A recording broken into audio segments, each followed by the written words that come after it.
Meu amigo, minha amiga do agronegócios, Léo Viverista aqui, e eu preparei um corte muito importante para você que trabalha ou quer trabalhar com cultivo protegido de hortaliças aqui no Brasil.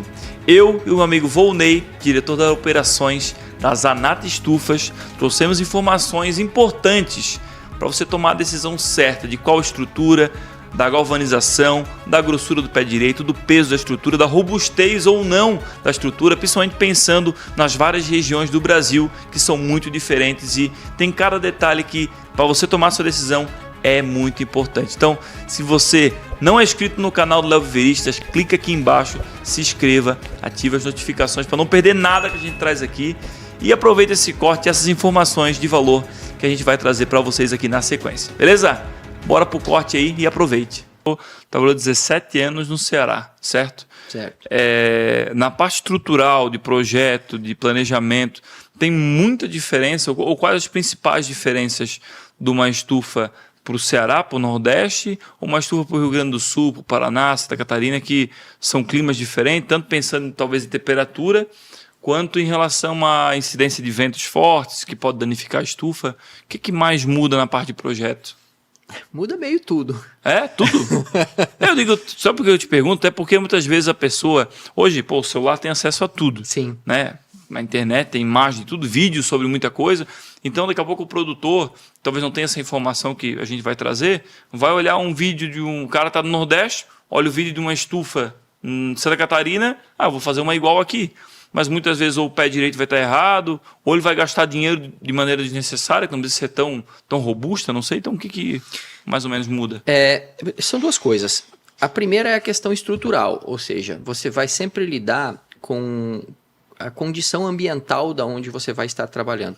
Por exemplo, no Nordeste do Brasil, eu consigo trabalhar vãos mais amplos, a estrutura um pouco mais leve, porque a incidência de vento, embora muito mais constante, né? Porque no Nordeste venta com muito mais constância do que no Sudeste e no Sul do Brasil, na grande maioria do Nordeste, falando, né? O vento lá é mais educado. Ele não xinga? Ele tem duas... a gente chama... perder essa. A gente chama de vento educado porque ele tem duas características. A primeira é não ter fortes rajadas e a segunda é ter uma constância de sentido. Você vê muita área de geração de energia eólica, por exemplo, no Nordeste do Brasil, muito em função disso. Porque você não tem fortes rajadas e você tem o vento um pouco mais educado em termos de sentido do vento. Ele sempre vem numa direção. Numa direção, exatamente. No Sul não é assim, não. Não. Não. Então é isso. Essa condição do local... Quanto a vento, quanto a precipitação, por exemplo. Qual o tamanho da calha que eu vou usar para fazer uma estufa? Depende. Quanto chove na tua região? Se chove muito e eu vou fazer uma estrutura comprida, eu vou ter que trabalhar com uma calha maior. Né? Se é uma região que chove menos, eu posso trabalhar com uma calha menor. Venta muito, eu vou ter que aproximar a estrutura para tentar dar mais robustez ao vento. Né? Venta pouco, eu posso...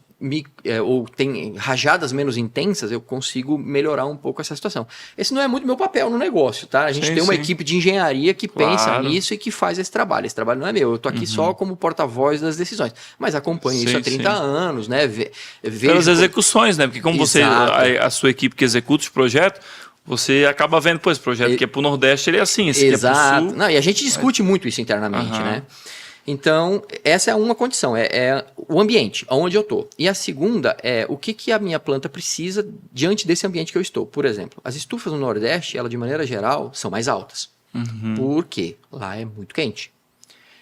O tempo todo. Então, automaticamente, você precisa se preparar para um calor maior e você precisa fazer a estrutura mais alta, com mais abertura de ventilação para tentar trocar ar com maior velocidade, para tentar manter o clima embaixo para a sua cultura. Então, essa é uma característica do cultivo protegido no Nordeste do Brasil. No Sul, normalmente você trabalha o mais baixo que você puder, porque como você tem rajadas de vento muito fortes, quando eu levanto a estrutura, eu fico sensível às rajadas. Então, também não posso fazer uma estrutura muito baixa que inviabilize a produção da pessoa.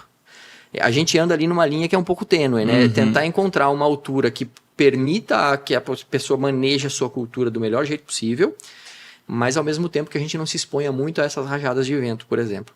Então, a mudança de estrutura de uma região para outra, ela é clara. Em 2003, quando nós chegamos lá, uma história rápida, A gente desenvolveu um modelo que nós temos no nosso portfólio que se chama MaxiVent, que é uma estrutura, ela é tipo um dente de serra, assim, todas as aberturas por um lado só. Uma abertura ampla, 1,5 m de abertura, um vão de 7 metros, por exemplo, ou 6,40. Então você tem a proporção de abertura por área da estufa, eu te diria que é talvez o projeto que tem maior abertura por área no Brasil, a nossa estufa MaxiVent.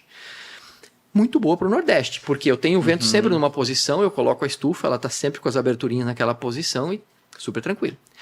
Eu colocando essa estrutura no sul do Brasil, eu começo a ter uma dificuldade, porque o vento vira. Vixe.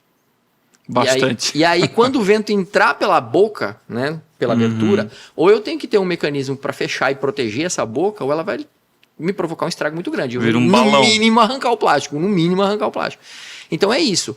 Os modelos, eles variam de região para região em função do clima, né, do ambiente, e também em função do que eu vou estar manejando embaixo disso. E uma coisa que é interessante é a diferença que você falou, eu nunca tinha me atentado a isso. A direção do vento nossa no sul, realmente, ela uma hora vem uma trovoada daqui, um vendaval daqui, outra hora daqui. Tem uns que são mais brabo, que, né, a gente sabe quando para nós lá, quando vem do oeste, pode preparar que é feio. Vem do sul e leste é mais de boa.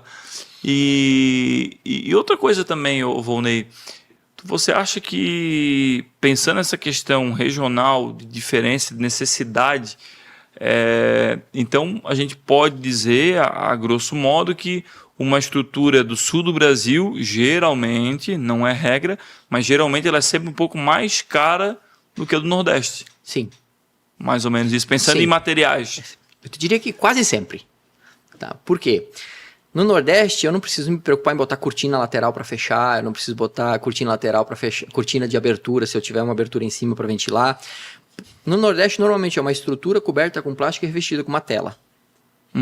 Exceto situações muito específicas de um cultivo que exige um controle muito maior, a estrutura ela é muito mais simples, porque a condição ambiental é mais favorável.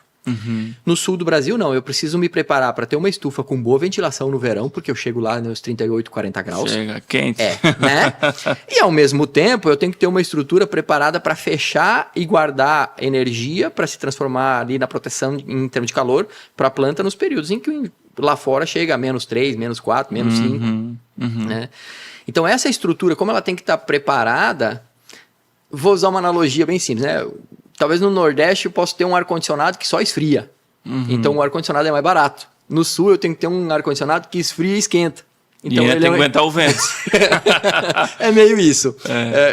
Só complementando essa questão do vento, os técnicos da área podem achar que eu vou ser simplório com o que eu vou colocar, né? Mas de maneira geral, a gente costuma dizer o seguinte: o vento sempre sopra da linha do Equador para os polos. Tá? Então, por que no Nordeste do Brasil e tudo que está ali naquela região, você sempre tem o vento meio que num sentido, porque é a origem dele em direção aos polos. Quando você está aqui na região sudeste, na região sul, você está meio que no meio desse caminho. E aí você começa a ter os choques de massa, né? As massas de ar frio que vem. Nem me fala desse choque de massa. É isso que provoca. É isso que provoca essa não direção do vento. De um modo muito simplório, tá? Eu não sou técnico da área, então me atrevi aqui a um comentário. Mas é isso, basicamente é isso. Então, sempre que você lida lá naquela região, você vai ter um vento que vira muito pouco. A gente costumava dizer que no Ceará, o sol e o vento, ele anda na faixa de 20 e poucos graus. Um pouquinho só. O sol, ele anda meio que na mesma direção, o vento sempre no mesmo sentido, né? E o dia tem quase o ano todo o mesmo tamanho. Quando você vai para o sul, o dia muda de tamanho, o vento muda de direção e o sol também.